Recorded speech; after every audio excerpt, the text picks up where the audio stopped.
Hi, BrenTech here, where tech is made simple.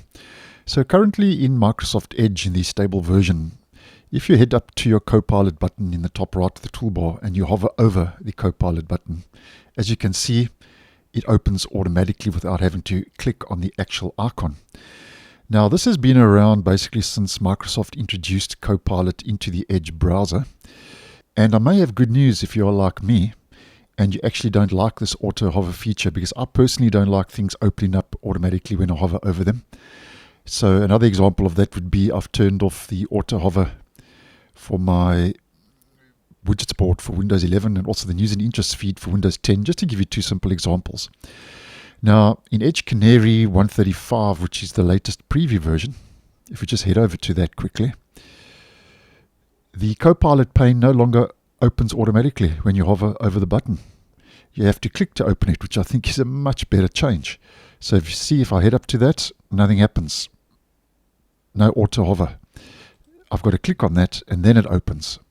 And I actually think that this is a much better change, having to actually click physically on the button to open the actual Copilot in the sidebar. Because so many times in Edge I would be moving around, fiddling around, maybe trying to get to another feature, and then you hit that and then it auto opens, and I just found that very annoying and quite distracting.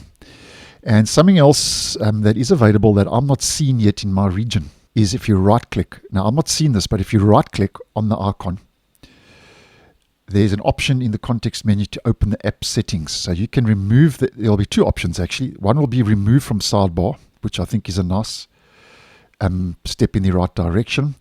And the other option, if you right click, which I'm not seeing as mentioned, is app settings. So you'll be able to head right over to your Copilot settings directly from right clicking. So if we just head over there quickly to the Copilot in sidebar, so when you right click, it'll take you directly into the Copilot's settings as mentioned. And there is no option to enable or disable auto hover. You've just got the option to show Copilot or not. And if you click on Manage Copilot Settings, it opens up those settings in the side panel. So it doesn't seem at this stage that Microsoft is going to introduce an option where you will be able to enable auto hover or not. And quite frankly, if they don't include the option to enable auto hover, that wouldn't be a big deal for me, because I personally like having to click on something instead of hovering over it to actually get the same functionality. And keeping my eye on this, if and when it makes its way to stable, I'll let you guys know. So thanks for watching, and I'll see you in the next one.